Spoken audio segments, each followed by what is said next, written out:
Allahumma shalli ala sayyidina Muhammad wa asghiri zalimin biwalimin wa akhrijna min bainihim salimin wa ala alihi wa sahbihi ajma'in. Akan tetapi keindahan itu tak akan tercapai bila masih manusianya menyembah hawa nafsunya sendiri-sendiri, sehingga menyangka orang lain itu berbuat salah, orang lain itu kafir, orang lain itu sesat. Kenapa? Karena kita dulu yang sesat, maka sesatlah semuanya. Maka bila bila kita bisa menyelamatkan diri kita sendiri, mengislamkan diri kita sendiri, maka semuanya akan selamat dan semuanya akan Islam. Kenapa? Karena la haula wala quwata illa billah. Aku tak bisa menyaksikan sesuatu apapun bila tanpa Allah. Bila sudah nyata Allahnya, indah hidup ini. Enjoy saja. Monggo Kang Mas dilanjut. Waalaikumsalam warahmatullahi wabarakatuh.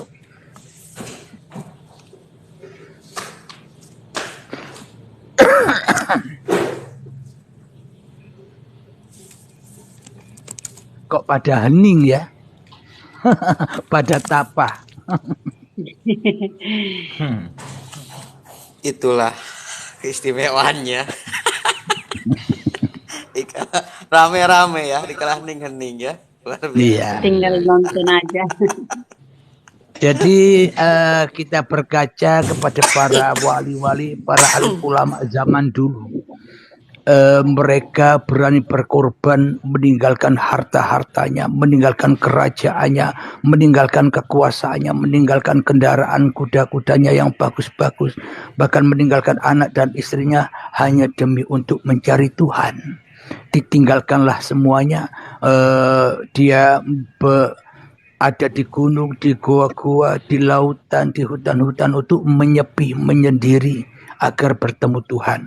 Tapi kalau kita ikut semacam itu, kita tinggalkan semua. Kita meninggalkan harta, anak, istri. Tapi ketika kita di gunung, di lautan, di hutan, kita nyepi. Yang kita ingat hanyalah rumah, harta, anak, dan istrinya. Ngapain ditinggalkan bila masih diingat di dalam hati kita? Iya enggak, Kang Mas? Ya.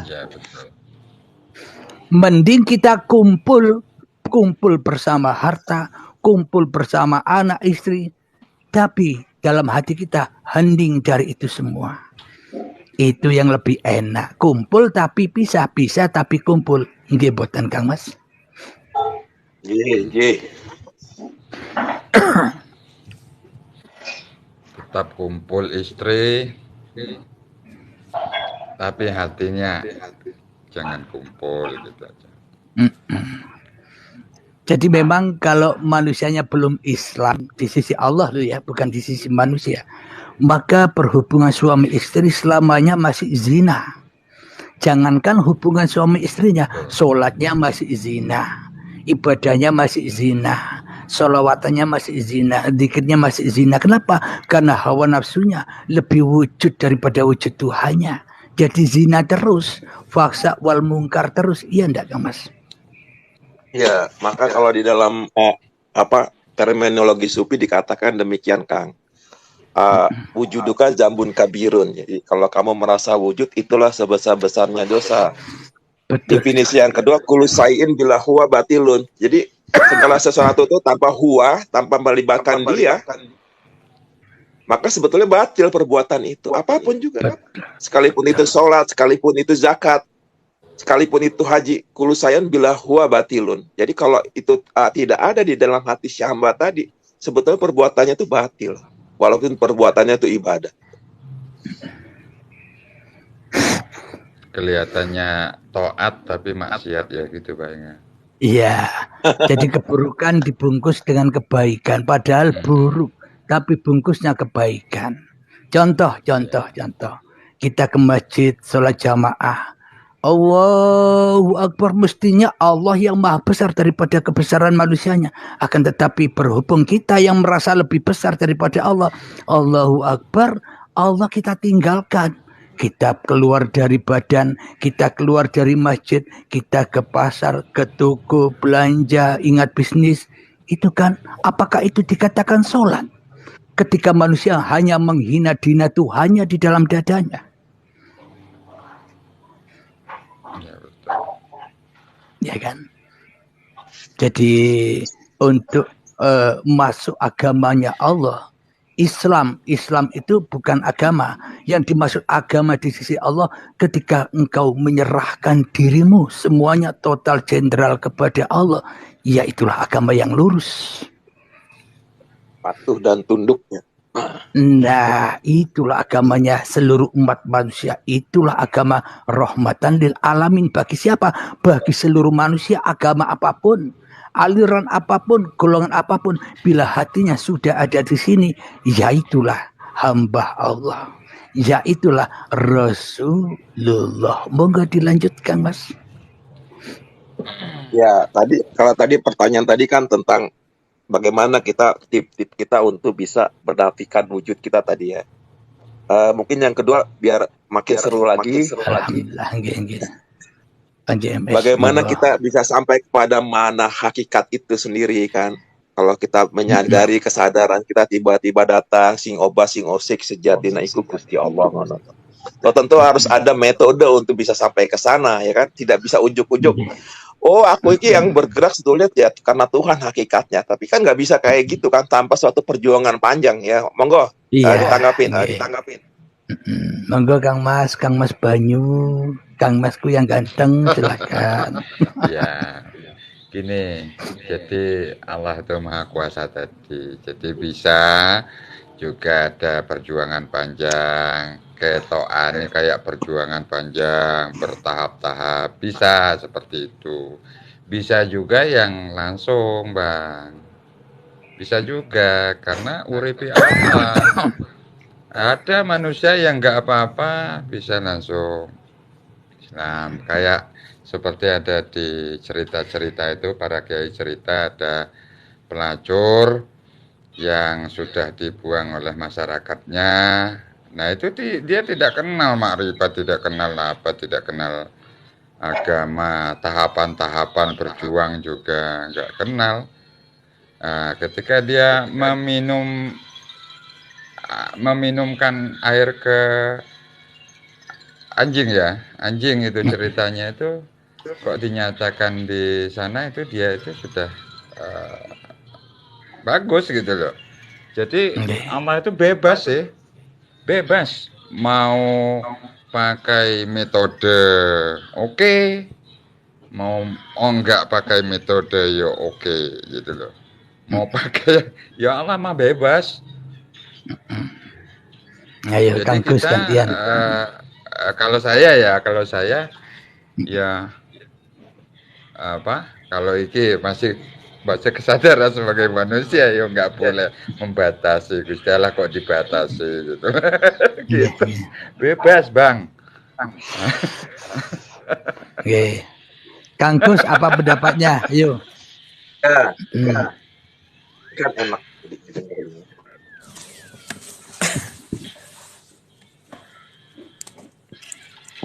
Monggo Kang, bagaimana kesadaran hakikat itu bisa datang? Ayo coba monggo.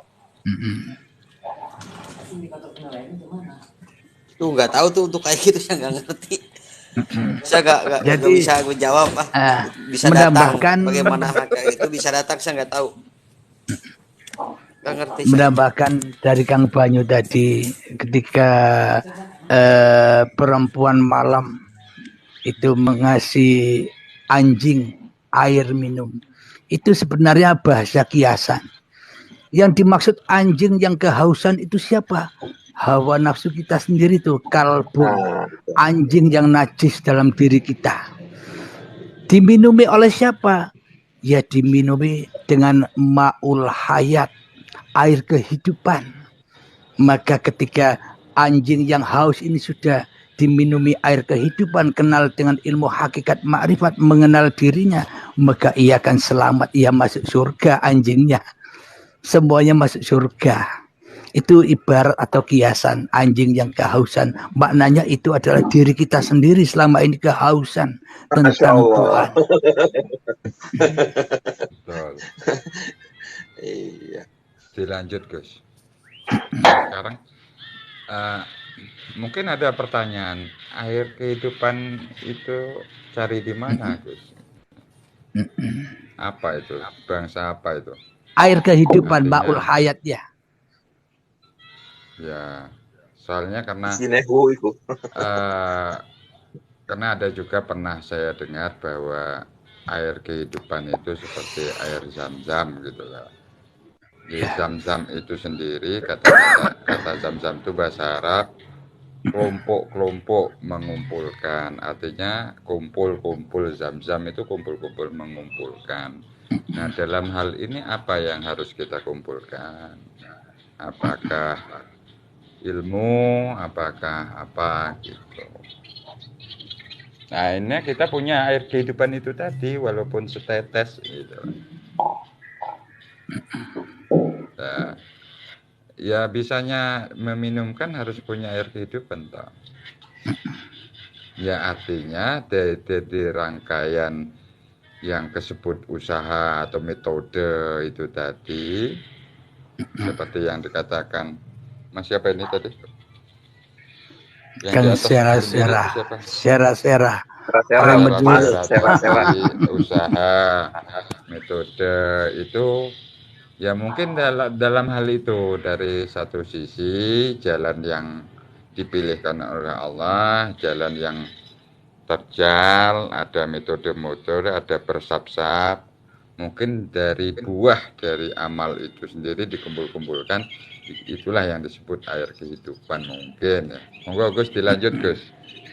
Nih saya tambahkan sedikit tentang air kehidupan. Makna dari air kehidupan itu bukan makna seperti yang kita sangka banyu-banyu. Maknanya air kehidupan itu kesadaran ketika kita duduk sadar bahwa aku ini didudukkan Allah. Ketika kita bicara sadar, aku hanya diberkatakan oleh Allah. Ketika kita berdiri sadar, ketika kita sholat, naik motor, berkendara, kita sadar bahwa tanpa uripi Allah semua ini takkan pernah ada. Itulah yang dimaksud minum air kehidupan. Jadi maknanya minum ma'ul hayat sehingga jadi Nabiullah Khidir. Apa yang dimaksud Nabi Khidir? Allahnya selalu hadir daripada kehadiran makhluknya. Itulah Nabi Khidir. Monggo dilanjutkan Mas.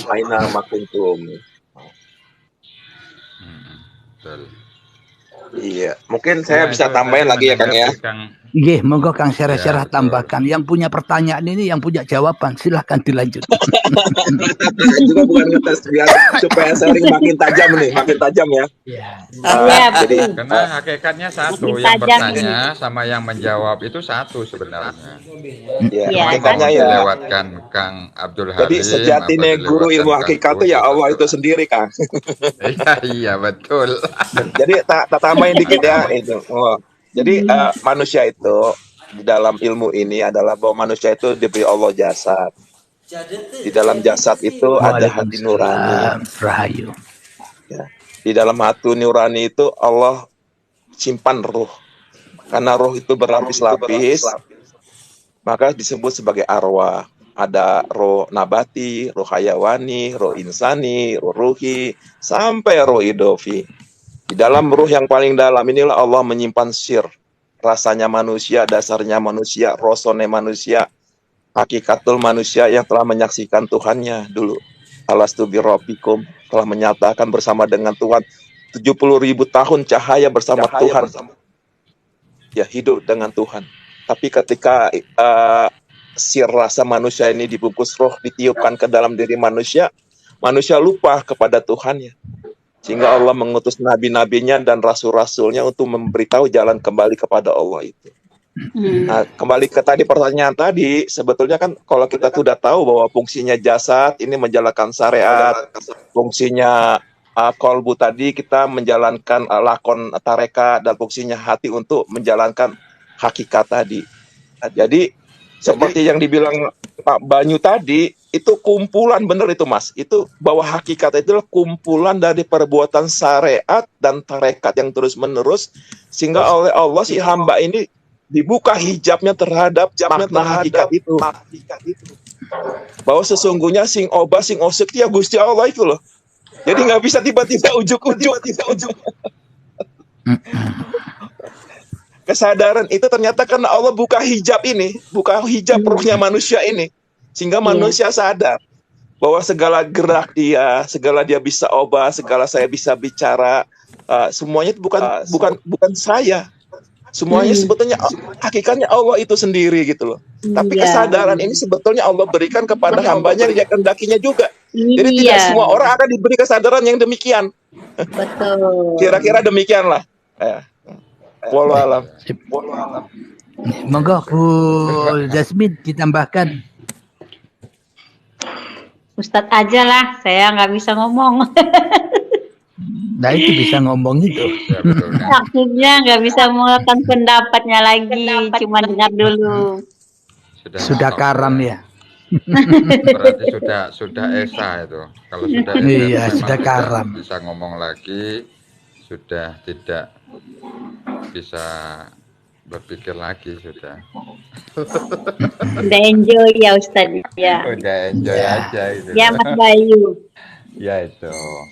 Ya artinya mohon maaf Kang Sera. Jadi kalau seperti itu kan misalnya hasil dari laku kita itu kadang-kadang ya nafsu juga membegal di sana Bang. Jadi masih ada reward dan punishment di sana itu. Ketika kita tidak melakukan nanti kok tidak tidak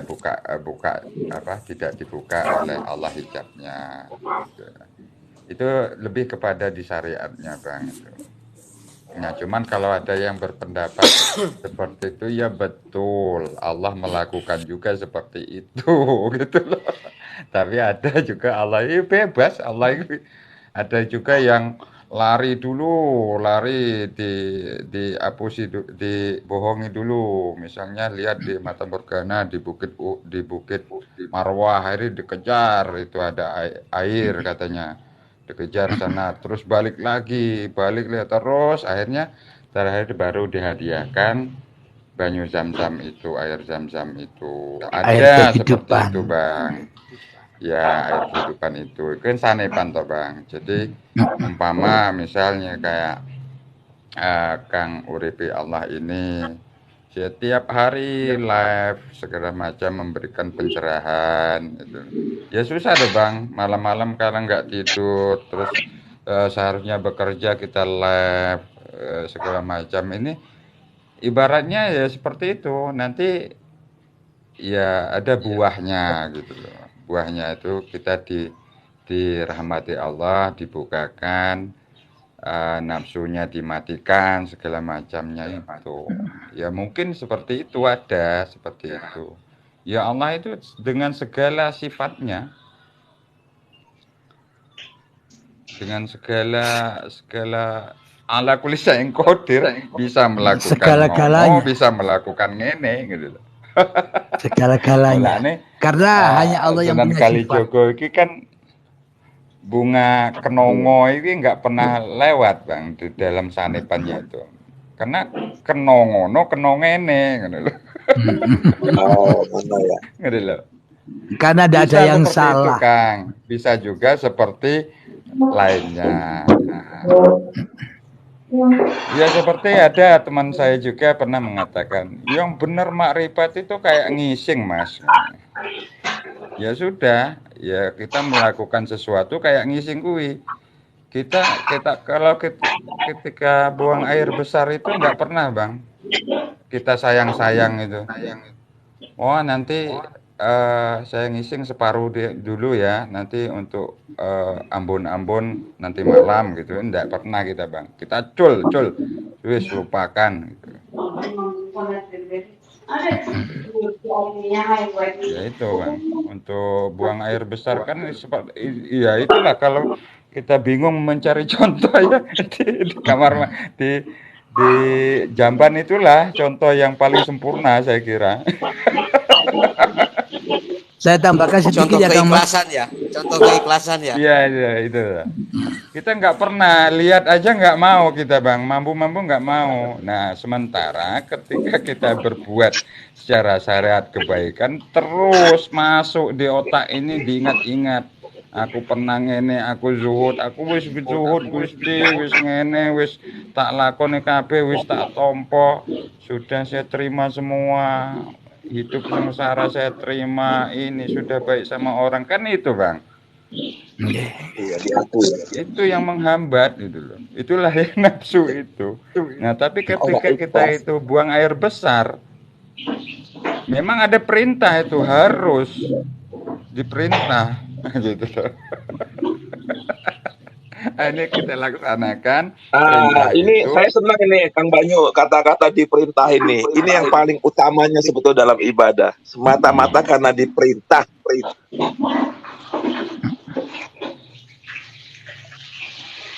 Ya, saya tambahkan sedikit ya. Ya Boleh? awalnya kelihatannya kayak perintah gitu.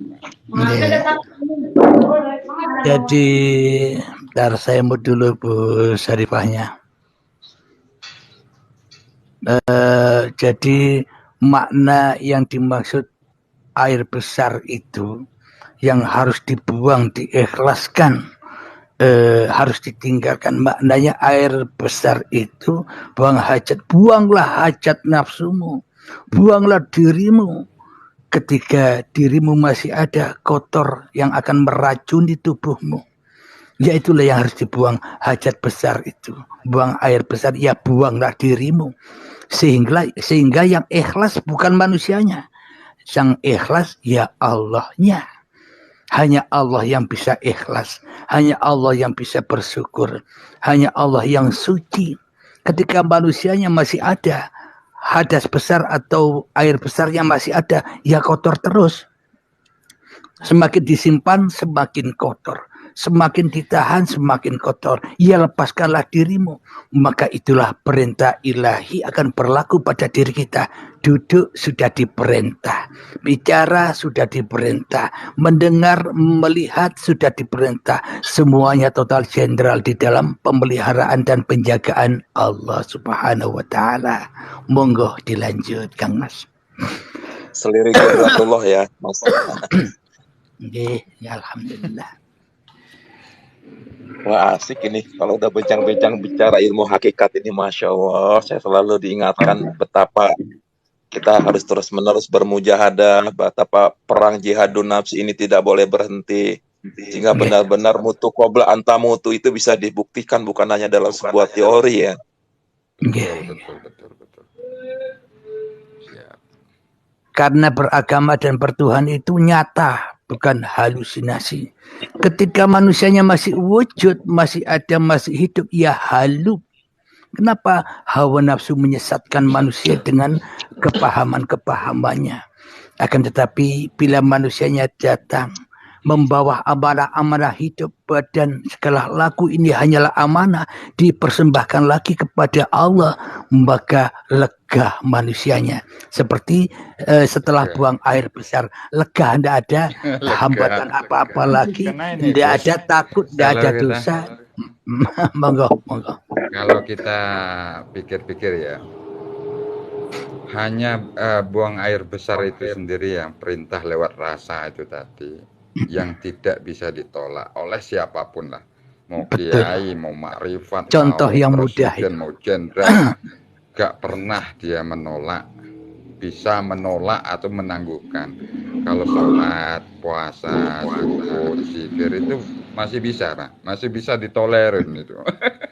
Tapi kalau rasa kebelet, ya sama seperti sakaratul maut, harus wajib pulang. Ya itu wajib. Nah, tapi ketika perintah itu dilakukan, kita tidak dapat apa-apa, Bang. Nah, itu karena membuang air besar, malahan kita lihat aja sendiri, lihat aja nggak mau, Bang. Hidung juga ditutupi, mampunya juga nggak mau. Nah, akhirnya ketika itu kita lakukan, timbullah mendapatkan kelegaan itu tadi. Itulah surganya. Setelah nerakanya dibuang, surganya muncul.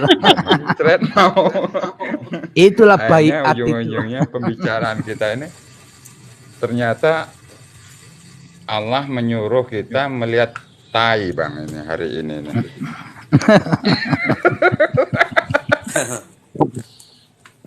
Bukan kitab. Iya. Karena itulah kitab yang nyata. Iya, itulah kitab yang nyata bagi kita. Bah Urip, Bah Banyu, Bah Sera, Bunda Yasmin, maaf ya.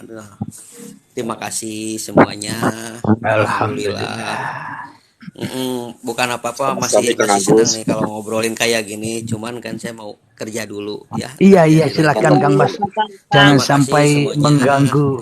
Nggih, monggo. Ya, assalamualaikum. Waalaikumsalam warahmatullahi wabarakatuh.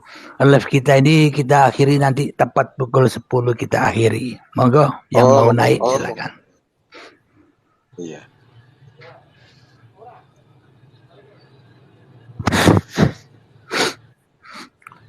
Maka ya, dari tadi sudah menarik ya. Monggo. Allahumma shalli ala sayyidina Muhammad wa asghiri zalimin